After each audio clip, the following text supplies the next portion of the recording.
I am at Warehouse 41 Antique Market. We'll take a look and see what we can find that we might be able to flip for the profit in the realm of antiques and vintage. This first booth on the left seems to have a lot of just sort of general old tools. I find that rules do well for me though. Anything that's a folding wooden ruler, that's pretty much a $7 to $10 or $12 sell. This one's marked at 12, so they've got that about right.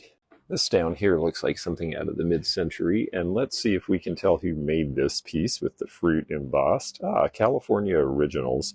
This would have been something they did in the early to mid-70s when they were still in business.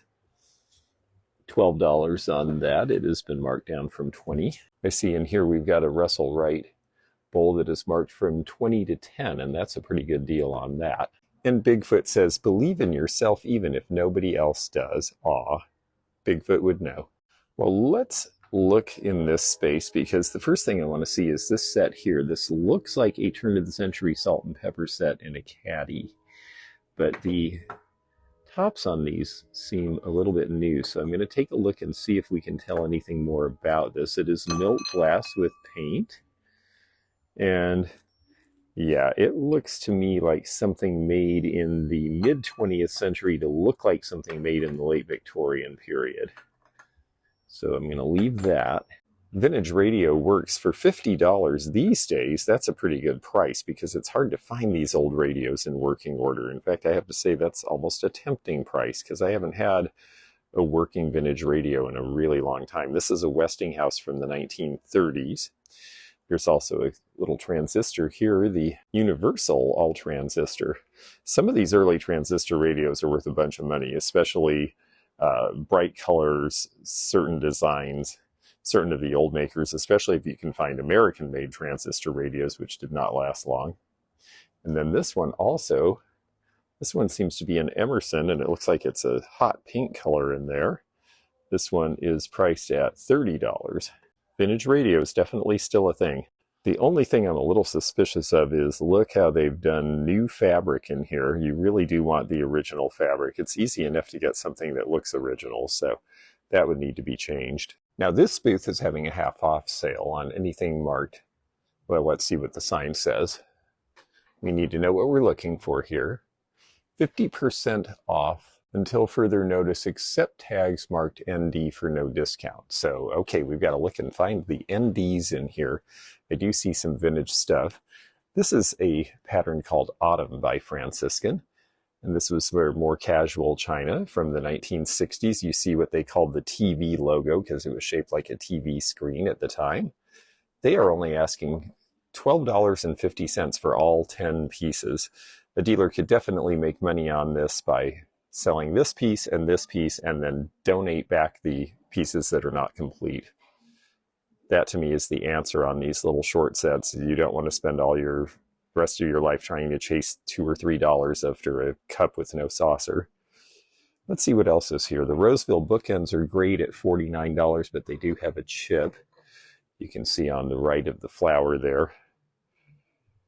This says it is Lamberton Blue Federal Edge Celery. This is cafe ware, and I wonder if it's possible. They did do some stuff for railroads, but I don't think this is a railroad pattern. Otherwise, I would be interested in that. This is a very pretty clock here, but it is as is. You notice one of his wings on the helmet is missing, unfortunately. Very nice French Ansonia, French-looking Ansonia clock. Ansonia is actually an American maker, and it is priced at $2.99. The Weller Cameo basket is priced at $30, no discount, but this set I want to show because this looks like cherry blossom, but it's in a ruby color. It was not made in this color originally. And look at the bottom. Look how the stems all meet up to that big stem in the middle. That is not proper. That is not how the originals were made. It also has the greasy feel of newer glass. It has no evidence of wear. It has sort of bad edges with a lot of flashing. So this is a fake. This is a 1990s reproduction. And as far as I'm concerned, it's to be avoided. Shell Pink by Jeanette was similar to the Crown Tuscan by Cambridge, but a little heavier and just a little whiter, but it is that shell pink color that's very pretty. At the discount, this console bowl is $15, and the Baltimore pear cream and sugar would be $12.50 for the pair. So with the discounts, some of these prices are pretty good in here, I must say. This is something I really question why this exists in this day and age. With all this talk about Black Americana and trying to figure out what is appropriate and what isn't, what to me is not appropriate are brand new pieces made in China. Why are we still doing this? I understand the collecting of the original pieces because they herald from a time when things were looked at differently or understood differently, and there are also things that point to a heritage that is very real, whether it's likable or not. But this is just brand new, and what's the point, really? Advertising pieces from Louisville Stoneware. Thanks, Bank. They did lots of stuff for small organizations, so you see those sometimes. The Crown water cooler is priced at $200. Water coolers do tend to be fairly expensive. Now, these at $5 a piece are probably a good deal. They were done by Homer Laughlin about 1990, so they're not wildly old, but they're New York, and they show the Flatiron Building, and they show the Twin Towers, and they show the Woolworth Building. But of course, the Twin Towers not being there, that is the reason that this mug has value now, and it is priced at $5. I suspect that $10 is an easy price to get for those, so those are probably a pretty good deal. Now here's a bunch of McCoy pieces, and they are half price. So the cobbler's bench, which you don't see very often, this planter from the 1950s, is $12.50. The dogwood in white is $12.50. That's a pretty good deal. The log with the chain around it is $7.50. And this McCoy piece usually is not marked on the bottom, so people think it's not theirs, but it's got the USA mark there, and if you look really closely, you will usually find a McCoy mark that's hidden in there as well. I'm not seeing it on this piece. Oh, yes, there it is, under the foot, McCoy. So you have to look a little harder on some pieces of McCoy. They're not all as obvious as the dogwood planter where it says it right there in the middle. That's also $15. I think these prices are pretty good on these pieces. This is only $12.50. I think I might have to take a couple of these with me. Well, while I contemplate those and look for something else to show you, I wanted to say thank you for watching this video. Please do click the thumbs up to like it, and if you would please subscribe. It does not cost you anything, but then you can click the bell and be notified of our future videos and everything else that we're doing here. This dealer has a few interesting things. This Air Force Observer armband from the 1950s is priced at $32. The Gilbert Chemistry Experiment Lab, you know a lot of horrible things were cooked up out of those. This one says that it is not complete. They almost never are because they've almost all been partly used. It's $18. Bunch of cutouts of various race car drivers here. And yes, there are absolutely collectors for these too. Well, this place has a bunch of old copies of the Sporting News along with other interesting bits. Here's 1968, talking about Mickey Mantle and his family. They have the old framed advertising, which of course can be really fun. If you have a neat old car, for example, you might want an ad that shows what it looked like when it was the year ahead car. Big old Mercuries. These are a lot of fun to frame, and they do sell, but a lot of people have cut across magazines to take these out and present these ways. So if you're buying them, buy them because you enjoy them. There's a lot of them out there. It's not necessarily a big reselling thing. This one's out of Harper's Weekly, showing a Civil War military battle and naval battle in 1861. This is when they are fighting for Fort Monroe to get Key West under the control of the Union so that they can blockade the South. People definitely collect old coffee tins, although they want them in good shape with the lids, so these may be a little tougher to sell, but they are priced right. They're all priced about $7, the ones that are lidless. We see a lot of these lines of tobacco tins. When you get into older or more obscure lines, then you see real value, but these are the ones that you see pretty commonly, especially Prince Albert in a can, like the old joke where you would call and say, I don't remember how that went. Here are two very handsome turn-of-the-century mantles. This nice oak one on the left here has the original mirror. It's priced at $1,000. And this one on the right, which is a little more simple. These have both been restored and are ready to go. This one is priced at $500, but you can put it right into a house today. This color of Francoma was not done very long. This is a 1980s color. They introduced a bunch of colors after they had their second factory fire in order to try to extend the line that they had. This set is priced at $55. It's the big tureen with the lid and the base and the spoon, so it's got everything.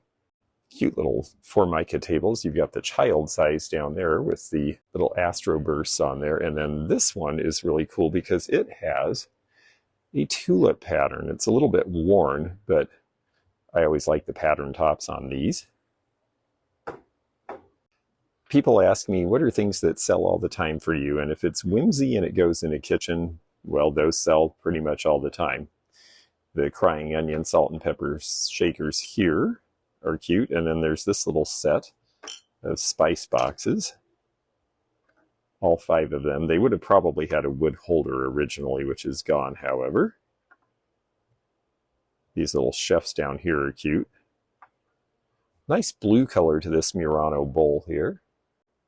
The Inesco Winking Cat salt and pepper shakers are $40 because people have caught on to those. Cute little dogs are $20. The tulips, which is a good pattern, are $60. So they definitely have an understanding of which ones are the valuable ones. Well, garish wall decor from the past is definitely a feature in this place, and this space actually has some fun stuff. So the peacock in that sort of silken material is priced at $32. Those were very popular in the mid-20th century as wall hangings. And you see this very bright and garish rhinestone-studded peacock embroidery that was made sometime in the 70s. The optic lamp with the flowers in it, that's right out of the early 80s. They definitely have the kitsch in this space. This chair is, well, very specific, but for $95, it's absolutely a look. And then look at the great owl lamps. Those are just amazing, right out of the late 70s. They are priced at $70 for the pair. And then my favorite is the trolley car. This factory painting, it says Ashbrook. Ashbrook was not an artist. This was screen painted in a factory. But when you light it, lights come on through all these clear spots. It was the height of tacky kitschiness. It's priced at $75. That's actually a pretty good price for these. If they would give a discount, I would probably buy it because these really sell well out west. People just think they're so much fun and they'll decorate a whole room around them because they are full-on kitsch. This crewel work is actually very detailed. I don't care for the way it's framed, but I think the work itself is very good actually, and it's priced at $42. And this similarly loudly upholstered chair has a neat 1940s moon rack in it. These were very popular. These were kits you would see in magazines. So a lot of people would make these, and oftentimes they'd have a cutout star that would sit on the wall inside it, but it was basically used as a display rack. So you have that ladder, and then you have the 2 levels of display on the crescent moon. So here we've got some treasure craft, the banana leaf and the owl salt and pepper shaker. And Zeno is back from getting the car fixed and has found this wonderful Smurf. I told you this booth had lots of kitsch. The owls. Oh yes, I showed everybody the owls. Yes, they're really something. In fact, this whole place, it definitely, I mean, they are right on with all of the kitsch from that era. This guy looks like he's about to have a wardrobe malfunction. Better be careful on that serve there, buddy. Look at this great upholstery on these chairs. Two-tone and with all this design. That is why it is $200 for this set, but actually the chairs being in this kind of condition, $200 is not a bad price these days at all, because the chairs are usually where you have condition trouble, and these are the original upholstery. It doesn't have to be redone. That's a good looking lamp. $50. $50 does not seem bad. It's a good style. Here's a swung vase you may not have seen before. It's priced at $269 because this is part of the Fostoria heirloom line. And yes, this will go under a black light. It is a pretty huge, amazing piece, but they want $270 for it. These were always expensive to begin with, and now that they are known to glow under a black light and are swung vases, well, the prices have just kept going from there. This is definitely vintage. Let's see if we can tell who made this one. I'm guessing this one is Japanese. It is reading a book. And no, it is marked USA, so that's one of the California makers. I don't recognize that specific mark. In the 1970s, these very brutalist carved figures out of the stone were used in Mexico as bookends, as ashtrays, and as chess sets. The bookends are priced about $40. $135 on this 1890s marble top table. We are still finding these at these prices now. Marble seems to be coming back into style, and my guess is that we will not be seeing at these prices pretty soon. So if you are a furniture buyer, this might be something to look for. They also have a really great dental cabinet over here I'd like to show, just because I always have liked these, and this is a nice tall one, priced at $400, which is actually less than I've been seeing them for lately. Everybody likes the utility of all these little drawers now. This is out of the 1930s. And then Roseville, the Zephyr Lily. This is a nice vase with the big handle here. I always thought this was a particularly attractive pattern because the flower matches that Art Deco style a little better. And this one is priced at $140. I don't know if they still go as high as that, but this is one of the better shapes in that pattern, so maybe so. Bookends here have a copper-like patina. In fact, it looks to me like they are actually brass, but heavy on the copper in that alloy. And I want there to be a maker name on it, but there isn't. They look like 1920s, and they are priced at $75. This dealer has definitely got a mid-century vibe going here with these Inarco orange fruit pieces out of the 70s. And especially down here, of course, these are 1920s and 30s, these very nice looking. There's only 3 of them left in the set, but $18 is a great price. Vinegar, flour, and tea, if that's what you happen to use. But down here, we have these Franciscan floral pieces from the 1970s, and this is a great pattern. Good colors. People definitely are collecting these 70s Franciscan patterns, and the dinner plates are $12 each. That seems about right for this. And there's your back stamp. They also have some of the Metlocks Daisy under here. So there's a lot of fun mid-century patterns that have a little bit of texture and a lot of color to collect in terms of dinnerware. And they were made to be used in microwaves and ovens and not have lead in the glaze.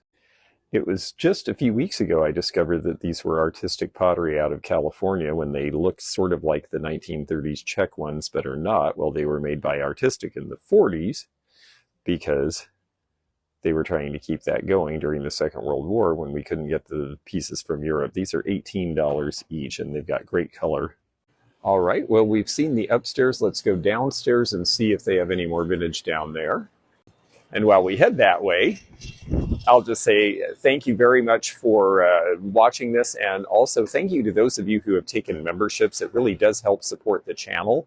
There's a bunch of different membership options, everything from basic supporter level to being in a position to get early bonus videos and have live chat with me. So check out the memberships and either click the join button that you see below or look for the link in the description. They have these priced the entire set in the box for $175. These are Louisville stoneware.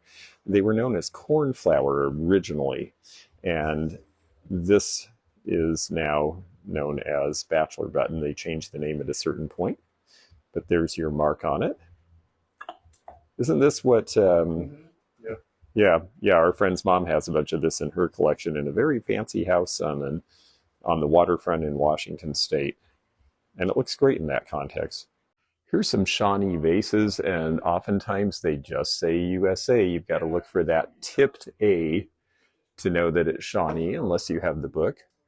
$15 is a pretty good price on that one, and this one on the left is $15, and this one you really rarely see, so that's a good deal.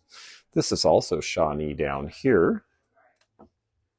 This little planter, also priced at $15.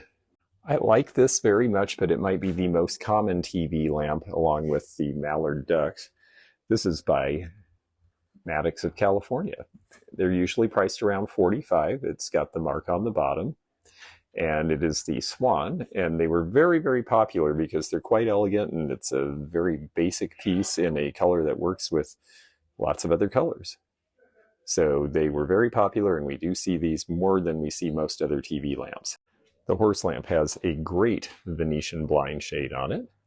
The shade is really what makes it, and the shade is the reason they're asking $175 on this piece. Old pedestal sink. Sometimes if you're restoring an old house, an antique mall is a good place to go, because you will find things like that. Or old lampshades. This is a great old slag glass shade on this hanging lamp in the middle here. Wonder how much that is. That seems like it could be a good deal sitting in a box on the floor.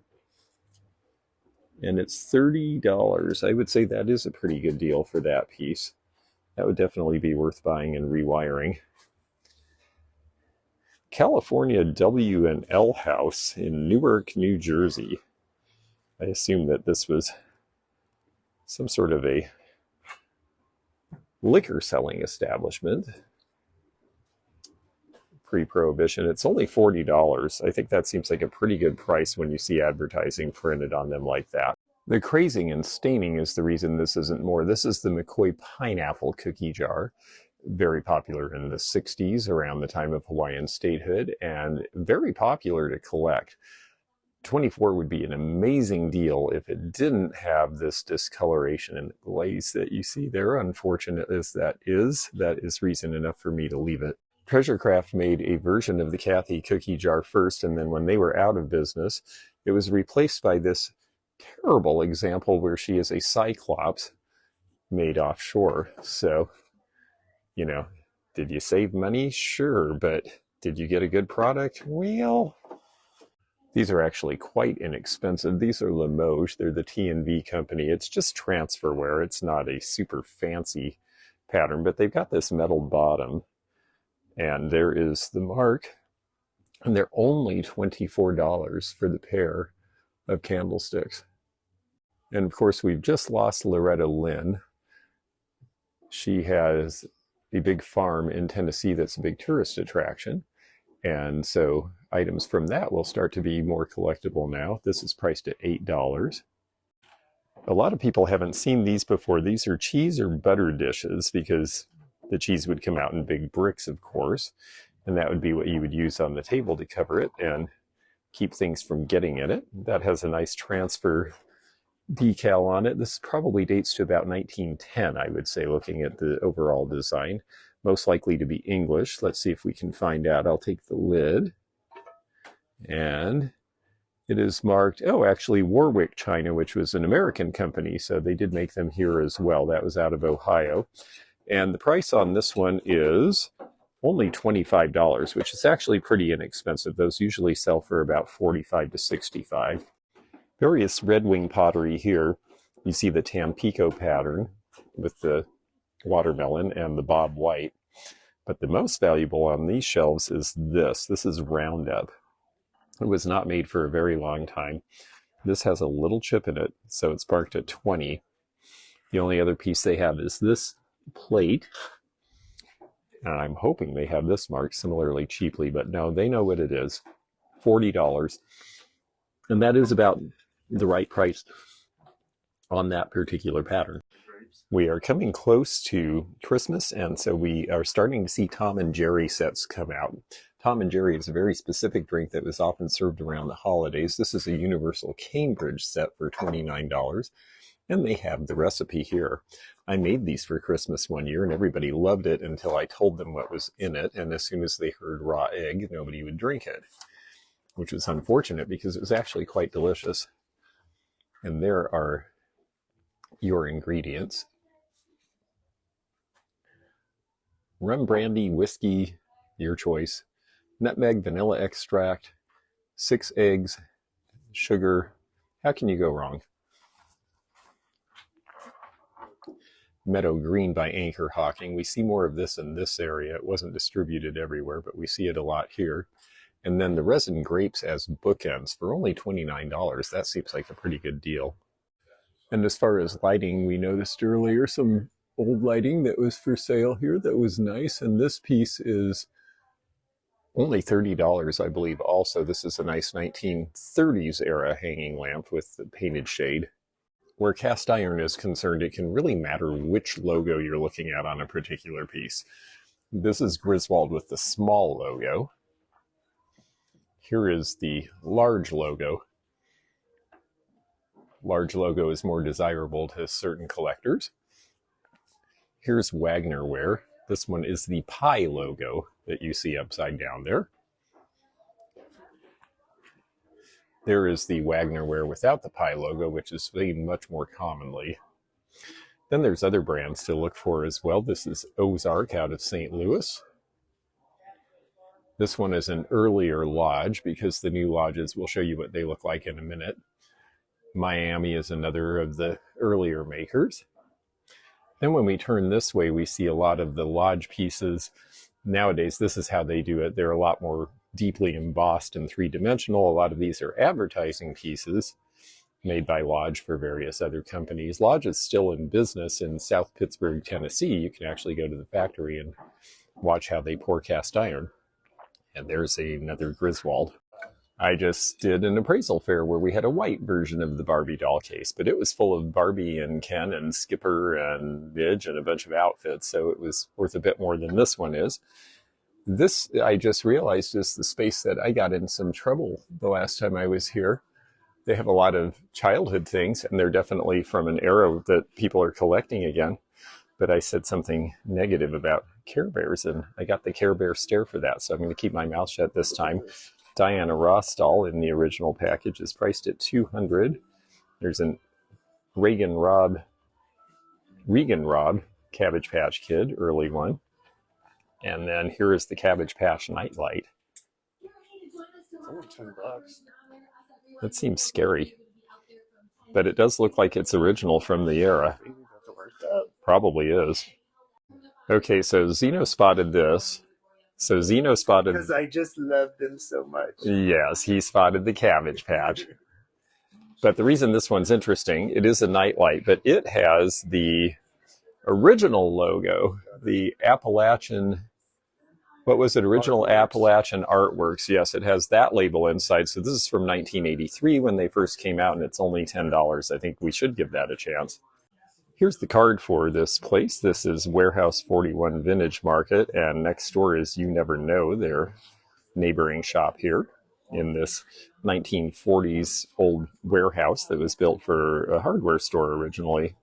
Here's a bunch of Case knives. Now, these are mainly newer ones, but Case is definitely a company that you want to look for. Now, in the new era, a lot of what they're making are things with brightly colored blades and interesting designs because these are mostly being made to collect. These aren't really being made to use anymore, but you will definitely see high value on the older Case knives that were made to be used, especially some of these old lines like the Stockman with the original bone handle.